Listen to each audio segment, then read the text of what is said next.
This meeting is being recorded. Over to you, Han. Fab, brilliant. Welcome to Starfish Kids Camp Training. Very exciting.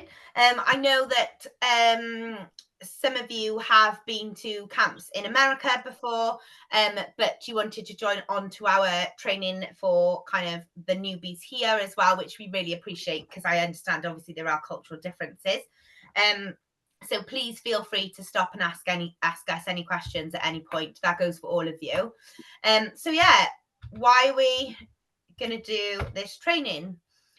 So basically we need to do the training for Starfish Kids Camp. One, just get to know each other and build a strong team, because I don't know, some of you have probably heard us call each other the Purple Army, and our team, you know, one of the main reasons why camp works so well is because of the team dynamic, and that's so important. We're going to learn about children impacted by abuse and neglect, and also find out how the week of camp can change a life of a child who has been through neglect and abuse.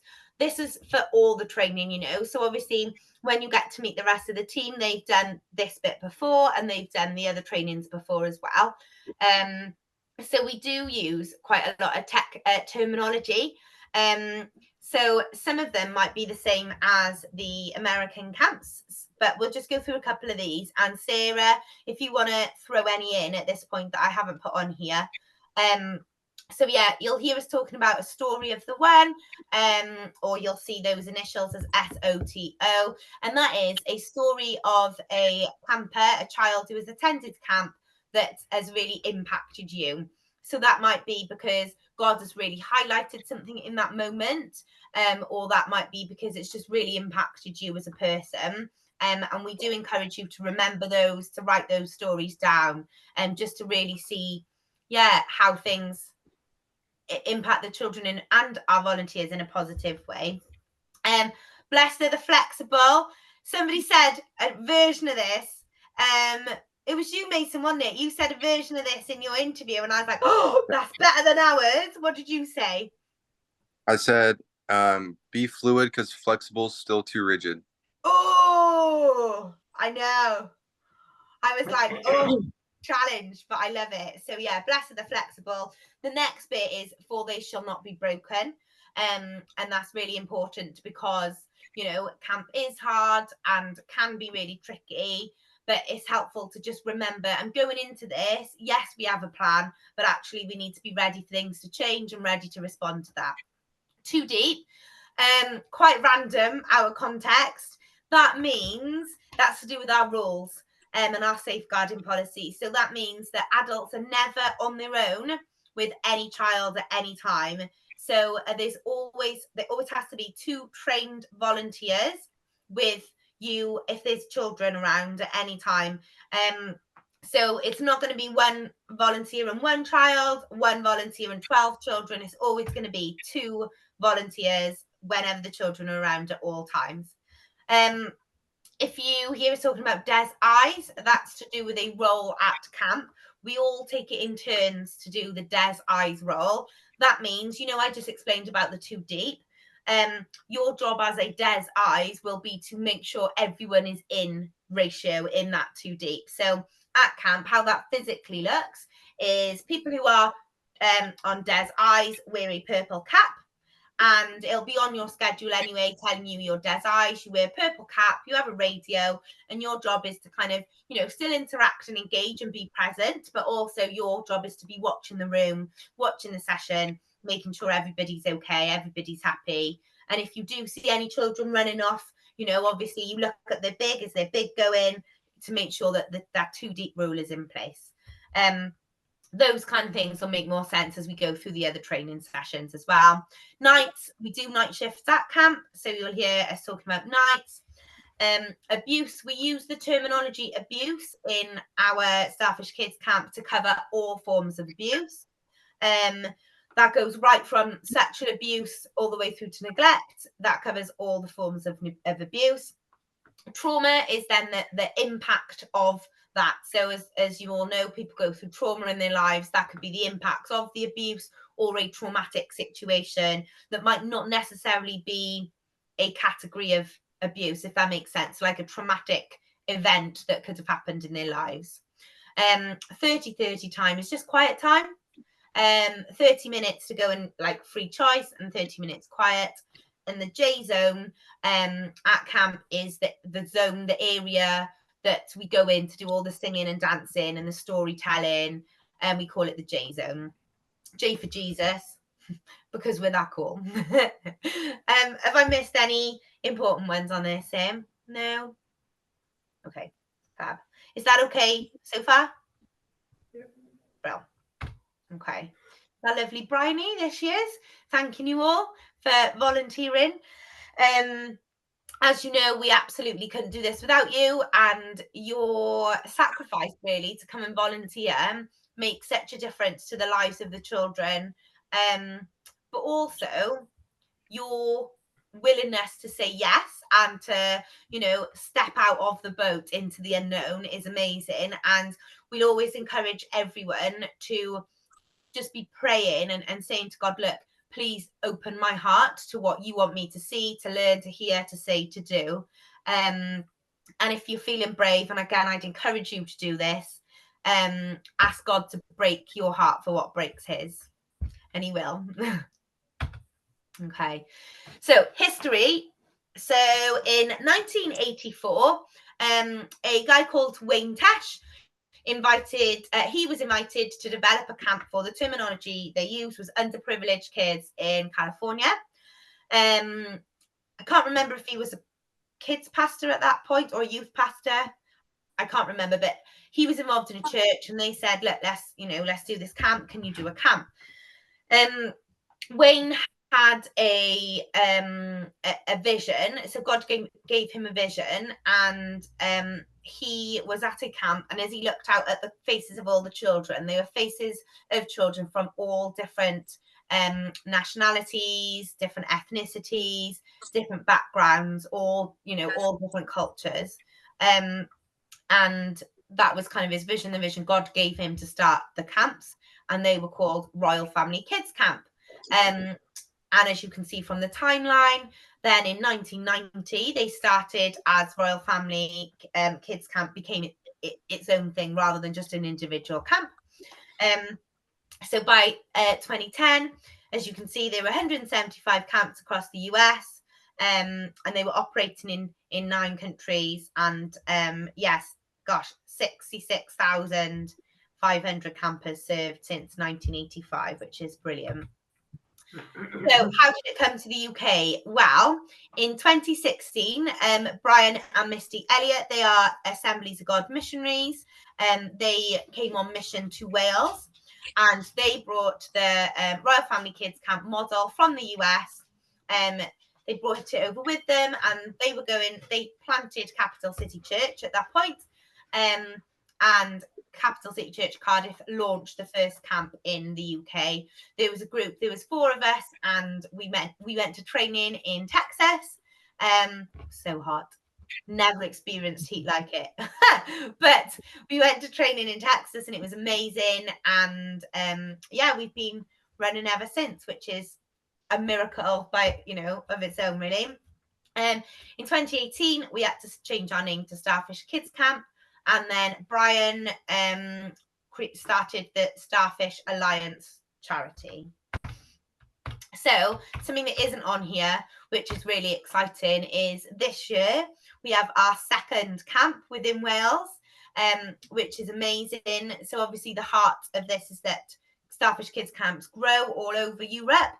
And we have our first, our 2nd camp, so in Wales this year, which is great. And that is hosted by someone who previously volunteered at our camp as our nurse, and a team around them then that have been just really faithful volunteers to the Cardiff camp, and they're now running their own, which is such a good thing. And we're really excited for there to be multiple camps. So yeah, there are over 240 camps worldwide, and these are some of the logos. As you can see, there's some in Chile. The Royal Family Kids one needs changing, actually. They're now called For the Children, but the camps are still called Royal Family Kids Camps. Southern Cross, that's Australia. So there's lots of camps around Australia. Jackson's Ridge, that is in South Africa.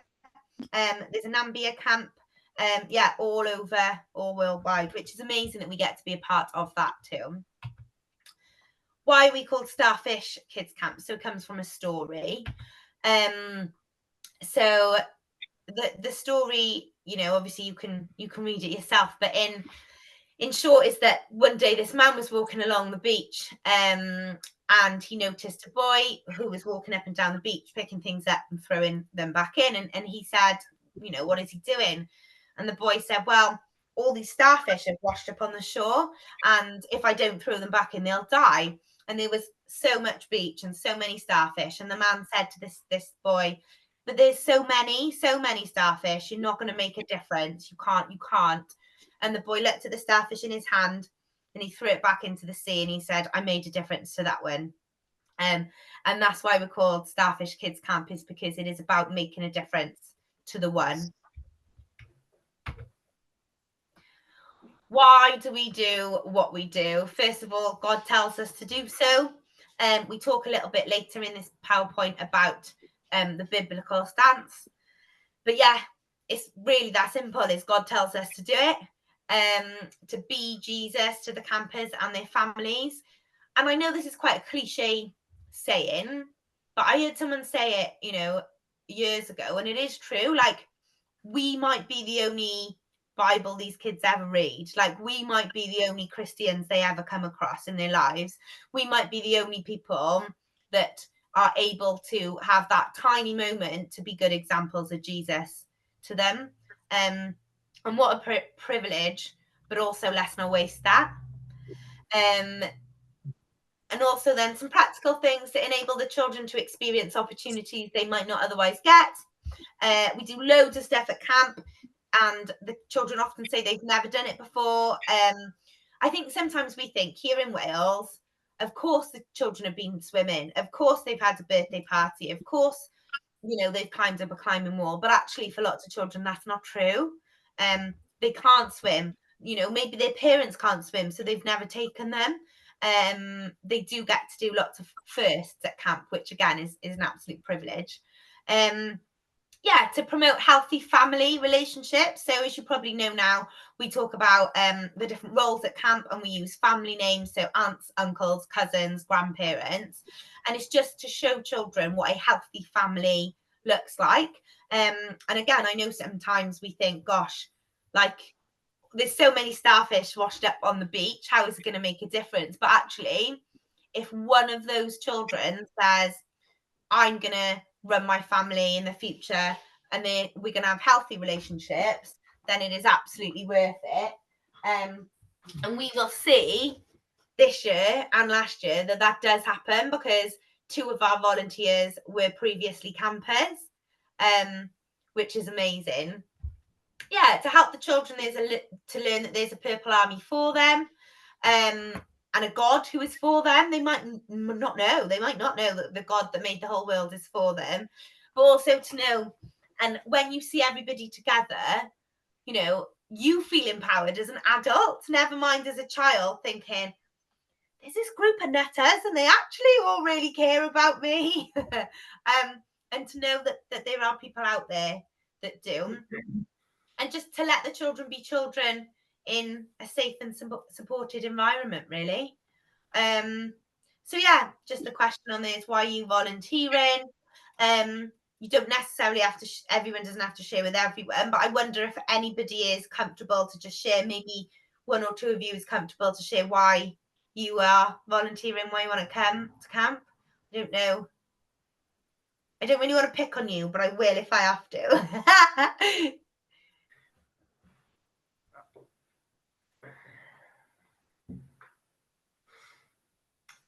I don't mind. Oh, go on then. Thank you, Bethany. Well, you came to talk about it at church, which is how I heard about it. My parents are foster carers and have fostered since I was 14, 13. Mm-hmm. And I'm now 21. It's just, kids don't have a chance. So it's just great to give them anything, to be honest. Yeah, amazing. Thank you. Anyone else? One more. Oh, go on, I'll be brave. Can you hear me? Yeah. Yeah. I came from a very dysfunctional background. My mother was an alcoholic, and I had several stepfathers on the scene, and it was all very dysfunctional. And I think, had there been something like Starfish Camp all those years ago, I would have benefited so much from that. It would have done me so much good. So, if I can be there and help some young people in any small way, I just think that's so valuable. Yeah. So that really. Yeah, amazing. Thank you for sharing that. Thank you. It's great. And it's lovely to just hear, people's reasons. So, Starfish, we have our purpose. So to mobilise the church to confront and change the trajectory of the children we serve. You'll hear us talking about breaking the cycle of abuse. And that's just so important to be able to do, as a lot of you will probably know it is a cycle. And unfortunately, our children can sometimes get stuck in that. And we try and kind of get in there. The mission to create life-changing moments for children of abuse. Vision to establish camps across every country in the United Kingdom. And how we're going to do that. So, to mobilise local churches to meet the needs of these children in their own communities. So, if this works, so our values, and again, you'll hear us talking about these things. Treat people royally. That means everybody. It doesn't just mean treat the kids royally. It means each other. And I always share this story because it is so, like, when I say it and you haven't been to camp, you might think, oh, well, that's kind. But when you're there, you'll think, oh, gosh, that makes such a difference. So one of the years, so she's on our leadership team now. Her name's Ali. And she was a big, so she'd done a whole day with the children, and she'd been running around, and she'd been, meeting these kids' needs and looking after them. And she was able to go to bed, and she walked past me and a couple of others of us on her way to bed, and she was clearly quite tired, but she said, is there anything I can do? Can I make you a cuppa? Can I go and get you something to eat? And that is treating people royally. She'd done a whole day and was ready and was willing to go, before I go to bed, I can go make them a cuppa. What can I do to help you? And it's just so important to just have that heart and be servant-hearted to the children, but also to each other. Keep moving forward. It doesn't matter what happens. Let's keep going. Let's move forward. A child has a meltdown. It's okay. We're going to keep moving forward. You have a meltdown. That's okay. We're going to keep moving forward and make moments matter. It's just, I think Starfish Kids Camp shows us how tiny little moments, little conversations can make such a difference. And let's make those moments matter. It's, it's a week ultimately, and God empowers us to do so. Organizational chart. So this is just to give you a bit of a visual of how things work. So obviously the campers are central to everything we do. And then we have, now all my dogs have decided, I have 2 dogs, have decided to go under my desk. Then we've got our bigs and our support staff, our family team. Then we've got our people who do our admin. Really, that is us. We do it, don't we, Say? We do our own admin. Our directors team do that. And then this talks about an assistant director, directors and advisors. Starfish Kids Camp Cardiff used to have assistant director, and then I was the director, but that person has stepped down. So we've got a team now. So we've got a team that kind of all work together as a leadership team. So that's Sarah, Ali, who I was just talking about, Keisha, who Bethany would have met when she came to church to talk about Starfish. And then we've also got Grace, who you'll meet. She's going to be our big, who's looking after all our bigs this year. And also we've got like other people who support with the teams as well then. So we've got Kelly, her name is. So she doesn't actually come to camp, but she'll be supporting around helping you guys get your fundraising done. If I missed any important important people in there? No? Okay. And then our host church leadership team. So it is Starfish Kids Camp Cardiff, and our pastor is called Luke Moreno. And Luke is volunteering at camp this year. He's coming and he's going to be a big. So that'll be great. And then we've got the Starfish Alliance Board of Directors. That's Brian and Misty, who I was talking to you about. And Mason, I hear you know them quite well. And also then our trustees, who you'll meet, Mark and Kathy, they're camp grandparents. And then also Jude and Clayt, and they have always supported Cardiff, but they're also now going to go and support the new camp, which is fab. I'm going to fly through this because you'll kind of get used to it as people talk more about it. But our team, we've got, like I keep talking about the bigs, they're obviously those key workers that are with the children. Then we've got our camp nurse. She's not in this training today, but she will be the official nurse for camp. We've got our activities centre coordinator. Her name's Hannah. We've got, I'm just trying to think who's already like signed up. Lots of aunts and uncles, lots of cousins. Our camp photographer, her name is Beth. Her and some of the leadership team, they're the only people that are allowed to take photos of the kids because that's what makes them a memory book for the children to then take home. Yeah, has anybody got any questions around kind of the structure, the team, what that looks like? No. And then off-site, we've got our prayer partner team. There is a team who will be praying for you by name. You will be allocated a prayer partner. That's going to happen really soon. The prayer partner coordinator, her name is Sam. She's amazing. And you will be allocated to somebody who will be praying specifically for you right up from now, right up into camp, over the week of camp and after. And they're going to write you prayer cards. So you'll get a card from them at the commissioning service. And you'll also get a card from them midway through the week as well. And that's kind of their commitment is to praying for you specifically. Because we really, truly believe that, you know, God answers prayers, and that kind of intercession and just continuing to cover you in prayer really does make all the difference. Our welcome home dinner coordinator, that's the person that runs everything when we get back from camp. And then any fundraisers, donors. I mean, admin staff say, I'd love some. Can we get some of them?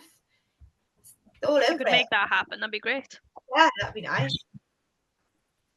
What is expected of you? Basically, we want to try our best to be able to prepare you to be able to change the life of a child impacted by abuse. We're going to try anyway, and ultimately, it's only God that can do that. But we're going to try and equip you. We're going to have a good go. We have seen that a week of time, even a single moment of time, can change the direction that a life is going. So, he's so small on this picture. This little boy on here, he's one of our campers from a good couple of years ago. Yeah, and it really does make a difference. And I hope that, you know, if they're comfortable to do that, the two of our volunteers that were campers that are coming back as volunteers, maybe during the week you'll be sat with them in some quiet time and they'll be able to tell you how it's impacted their lives. But the fact that, you know, they've come back after all this time shows you that it really has. Lives can be changed in a moment. Moses' life was changed in a moment in front of a burning bush. Hopefully no bushes will start catching on fire at camp. I mean, that'd be a bit weird, but if it does, we'll work with it. Yeah, and then there's just some examples on there then of in the Bible where Jesus used just a moment to change people's lives. Yeah, like Mary's life, when the angel said, oh yeah, by the way, you're going to conceive a baby and it's actually going to be Jesus. Her whole life was changed in that moment. And I'm not going to ask you to share these, but just have a little think to yourself about, you know, your life, when your life was changed in a moment. And I'm sure that everyone has examples of that. So we must see ourselves as one small part in the process of building hope in a child. We can't fix them. We shouldn't want to fix them. That's not our job. Our job is to fix and do all of those things. Our job is to come alongside them and support them and be a light in the darkness in that moment. We don't want people to go into this looking at them as children that need fixing. We don't want that. We want people to go in looking at them as God's children. And God loves them just as much as he loves all of you. And that we just have the privilege to come alongside them and love them and serve them for that week. Yeah, you know, it just talks about how we are one tiny part. But what an amazing chance to be one tiny part. Like, I love that we get to do this. This is a little bit about our spiritual foundation. So Luke 4:18-19 talks about healing the brokenhearted and releasing the oppressed. And that is kind of the heart of why Royal Family Kids was started. And this is just talking about, you know, when we say yes, like you all said yes, you all have signed up, you've all turned up today, and hopefully you'll all turn up to camp. Hope so. But when you do that, that really is in line with what God asks his people to do. And, you know, we did some returner interviews this week, didn't we, Sarah? And I think what was amazing was that people were talking about, like, it's almost like the line between, and I know this sounds cheesy, but almost like the line between heaven and earth gets so much thinner because we are doing God's work. Yeah, and God loves that, and he wants us to do that. So there you go. So spiritual goals, we've talked a lot about God so far. But it's not our job to preach at a child or persuade them to accept Christ. When we come to camp, we do talk about God in the stories and the songs, but we are not doing altar calls. We'll talk more about the rules and things, but we're not doing altar calls. It's not a camp where we are going with the, you know, the vision of going, right, we're going to get to camp, we're going to convert all these children. That's not the aim. That's not the goal of camp. Our priority is to love the camper with the love of Christ and to see them relax, laugh, have fun, and enjoy every moment.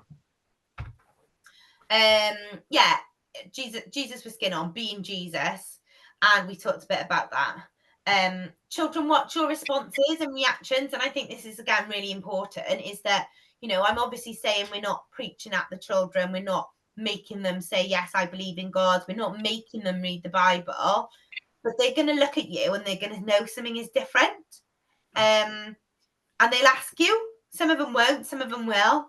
And then you can, you know, you can answer and you can tell them about God in your life.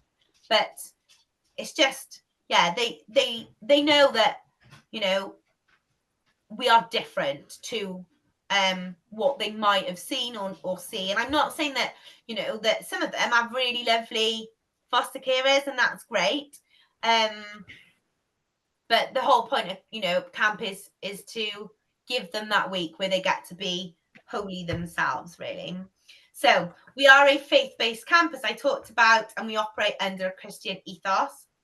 The Bible is given to the campers if the family or the social workers give permission. So all children, we have to ask for consent. If we get that consent, great, they get a Bible. If we don't get that consent, that's fine. They just get a different book, not a problem. At camp, then obviously, this talks about the J Zone and Breakfast Club, where we tell stories from the Bible and sing Christian songs. Obviously, we would love for all the children to be in there, but if they really don't want to, we're not going to make them. There's loads of parks, there's lots of stuff that they can be going and doing instead of that.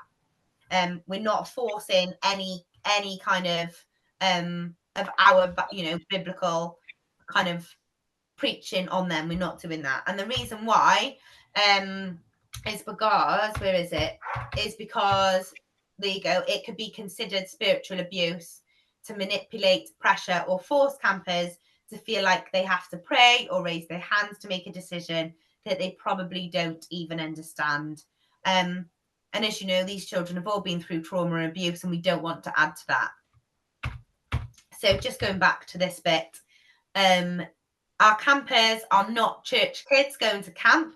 They are community kids going to a community camp. Christian jargon may be understood. We might all understand it, but it's likely that the children won't. Most of our campers have had no exposure to Christian language or values. So, for example, you know, if I started going, and I love doing this because everyone's like, oh yeah, that is really weird. If we're at camp and I start going, I'm going to wash you in the blood of Christ and the Lamb, we're going to praise the sacrifice. It sounds so scary and weird. It is weird. Like, if you don't know what that means, it is like, imagine you just start speaking in tongues. It is frightening if you don't know what that is. We are not going to do those things at camp. I'm not saying when you're praying in your room, don't speak in tongues. You do whatever you want when you're by yourself in your room. You know, you speak in tongues, you pray, that's great. But we're not going to do that in front of the kids. Because we don't want to freak them out, for one. But that would obviously be part of the spiritual abuse. What can we do? Okay. Joshua chapter 4, as the people of Israel crossed over the Jordan River into the promised land, God told Joshua to take 12 stones out of the river and place them on the side where they were going. Why did he do this? When your children ask their fathers in times to come, saying, what are these stones? Then you shall let your children know, saying, Israel crossed over this Jordan on dry land, for the Lord your God dried up the waters of the Jordan. So as you can see, the key bit in that is that the children will ask, and they will ask. They might say, why are you here? They might say, how much you get paid for being here? Because you might be the only person in their lives that doesn't get paid to be with them. And that never fails to blow my mind, because their foster carers get paid, the social workers get paid, their teachers get paid, their residential workers get paid, their support workers and their therapists. You might be the only person in their life that doesn't. And I think that in itself, you can say, oh, I don't get paid. I want to be with you. I want to be here. You know, you can then, that opens that conversation up then. So we can share the truth of God with them if they ask. That's why we don't pressure them. We're not going to make them ask us questions. We're not going to give long-winded responses. But we are going to then be able to ask. If they say to you, do you believe in God? Of course, you can then tell them, yeah, I do. But if they say, I don't, that's okay. Say, oh, okay, you know, I believe in God because of this, but that's okay that you do. You know, like, it's about their choice, and really important that we don't fall into that spiritual abuse category. These are kind of just a nice visual, really. The relationship that the children have with yourselves, the J Zone, you know, activity centre, Bible stories. When we talk about prayer, at meal times, a lot of the time the volunteers will pray. You can pray over your food. You can thank God for your food, and you can do that out loud. If the kids next to you don't want to, that is fine. But you say, that's okay. I'm just going to thank God for my food. They might then just do it or ask you why. And then that's another example of that, you know, a conversation that you can then have. But as long as we're not making them. So remember to respond to every situation with compassion and prayer. Somebody was talking about, again, in their returning interviews, that they'll often be like eating an apple, and in their head they're like praying quickly for the day, or, you know, there's a situation going on and they say, God, can you help me in this? And they're saying it in their heads and they're praying throughout the week. Obviously, it's so important that we continue to do that. But obviously, outwardly, everything needs to be responded to with compassion. We're not going to get cross if they tell you they hate God. We're not going to get cross at that. Campers' lives will be changed for eternity, and your life will be changed too. That wasn't that long ago, this photo. Under those hats are our campers. It's always tricky to get them to put whatever they've got in front of their face so that we can have a photo. But, you know, Sarah is a great example that camp absolutely will change your life too, because she's now mum to 2 adopted girls. So be ready, you know, who knows what God's going to do. So that's the end of this section. Before we just have a little 5 minutes and we move on, we do this at the end of every training, and we always make the same joke about what takeaways are we going to have: Chinese, who's having an Indian, who's having pizza, every time. But before we move on, I need either three questions or 3 comments or anything that particularly stuck out to you in that section. I just if you can just share that would be great.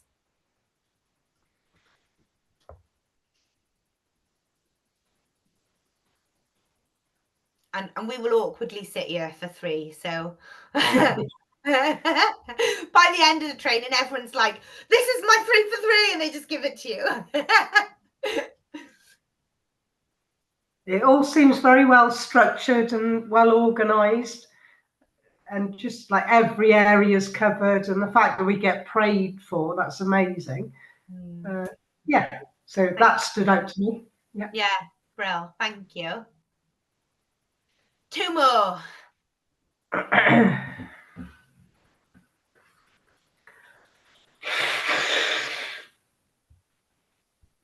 I just quite like the story of the starfish. I think it's a great example, and yeah, good reason to do it, of like making the difference to the one is as good as making, you know, the difference to 100. You know, you're really making an impact on that. Yeah, fab. Thank you, Joe. Thank you for sharing that. One more. I think it's really cool that you have 2 people on staff that were former campers. I think that just shows the impact of the camp and that it's a genuine great place to be for those kids, and that it makes enough of an impact that they want to come back and make an impact for more kids. Yeah, thank you, Jonas. Yeah, true. And we love it. Last year we had 1, and now we've got the 2. So we love that. It's new ground, you know, working out how to support them well. But we're giving it a good go. So yeah, thank you everyone. Sarah, I will hand back to you. Awesome. I just want to give everyone a chance to just take 5 minutes, go and stretch your legs, maybe pop to the loo, grab another drink. If you're happy to come back by 10 past, and we'll get rolling, and then we'll be more than done by 4, if that's okay. So I'm happy for everyone to just go and do what you need to do and come back ready to show us your dance moves. See you in 5 minutes.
I'm gonna do a test, Han, while you're here. We are still recording, Mindset. I only want to see if the music plays loud. Can you hear that? Can you hear it at all? No.